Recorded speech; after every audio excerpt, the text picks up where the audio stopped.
இறைவன் மிகப்பெரியவன், அவன் சூழ்ச்சிக்காரனுக்கெல்லாம் சூழ்ச்சிக்காரன்.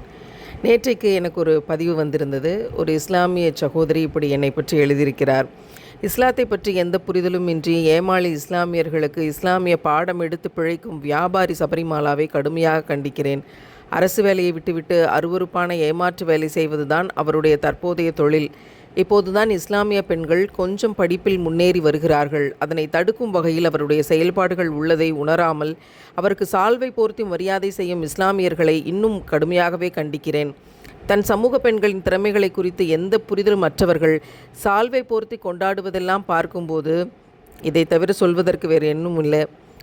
தன் வீட்டு பெண்கள் தங்கள் திறமைகளை வீணாக்கிவிட்டு சமையலறையில் பஜ்ஜி சுட வைத்துவிட்டு எங்கிருந்தோ வந்து உங்களை நல்வழிப்படுத்துகிறேன் என்ற பெயரில் இருக்கும் ஏமாற்று பேர்வழியை நம்பும் இஸ்லாமிய சமூகம் எவ்வாறு உருப்படும்? எதிரி யார் நண்பன் யார் என்று தெரியாத அளவுக்கு அறிவு மட்கிப்போயிருக்கிறது தமிழ் முஸ்லிம் சமூகம்.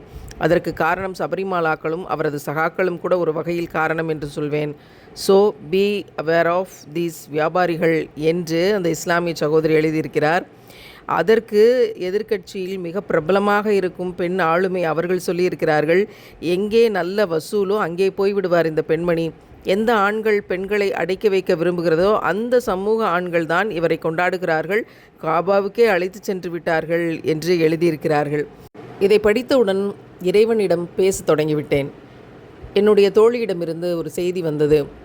இறைவன் உங்கள் அந்தஸ்தை உயர்த்த விரும்பினால் உங்கள் நற்பெயரை கெடுக்கும் ஒரு பொறாமைக்கார வஞ்சகமுள்ள பொய்யனை உங்கள் மீது ஏவி விடுவான். ஒருமுறை ஹசன் அல் பஸ்ரி அவர்களை பற்றி ஒரு மனிதன் ஊர் முழுக்க அவதூறுகளை பொய் பரப்பி கொண்டிருந்தான். அவர்கள் ஒரு ஏமாற்றுக்காரர் என்றும் தீயவர் என்றும் மக்கள் மத்தியில் நற்பெயரை கெடுக்க முயன்றான். இந்த விஷயம் அவர் காதுக்கு எட்டிய போது இனிப்புகளை எடுத்துக்கொண்டு அவர் வீட்டு கதவை சென்று தட்டினார். கதவை திறந்த மனிதன் இமாமை வீட்டு எதிரே பார்த்துவிட்டு அதிர்ச்சியடைந்து சண்டையிடவோ திட்டவோ போகிறார் என்று நினைத்தான். ஆனால் ஹசன் அல் பஸ்ரி அவர்கள் புன்னகையோடு அந்த பழத்தட்டை அவரிடம் நீட்டி, எனக்கு ஒரு செய்தி கிடைத்தது. நீ உன்னுடைய நன்மைகள் எல்லாவற்றையும் எனக்கு பரிசாக தந்து கொண்டிருக்கிறாயாம். அதற்கு பகரமாக என்னிடம் தருவதற்கு நன்மைகள் எதுவும் இல்லை. எனவே அதற்கு பதிலாக இந்த உலகத்து இனிப்பை உனக்கு அன்பளிப்பாக தர வந்தேன் என்று சொன்னாராம். அந்த மனிதர் தன் தவறை உணர்ந்து வெட்கி தலைகுனிந்து அவரிடம் மன்னிப்பு கேட்டான். இறைவன் ஒருவருடைய அந்தஸ்தை உயர்த்த நினைக்கும் போது அவதூறு பேசுபவர்களை எதற்காக அனுப்புகிறான் என்றால் மறுமையின் வர்த்தகத்திற்காக. இஸ்லாமிய முறைப்படி உங்களை பற்றி ஒருவர் பொய் அவதூறை பரப்புகிறார் என்றால் அவருடைய நன்மைகளையெல்லாம் உங்களுக்கு கொடுத்துவிட்டு உங்கள் தீமை பாவங்கள் அவர் கணக்கிற்கு போய்விடுகிறது. எனவே உங்களை பற்றி யாராவது பொய் பேசினால் இறைவன் என் தரத்தை உயர்த்தப் போகிறான் என்று அமைதியாக கடந்து செல்வதே உன்னதமான இஸ்லாமிய நெறி. யா அல்லாஹ், இந்த பாக்கியத்தை எனக்கு முழுமையாக தந்து விடுவாயாக.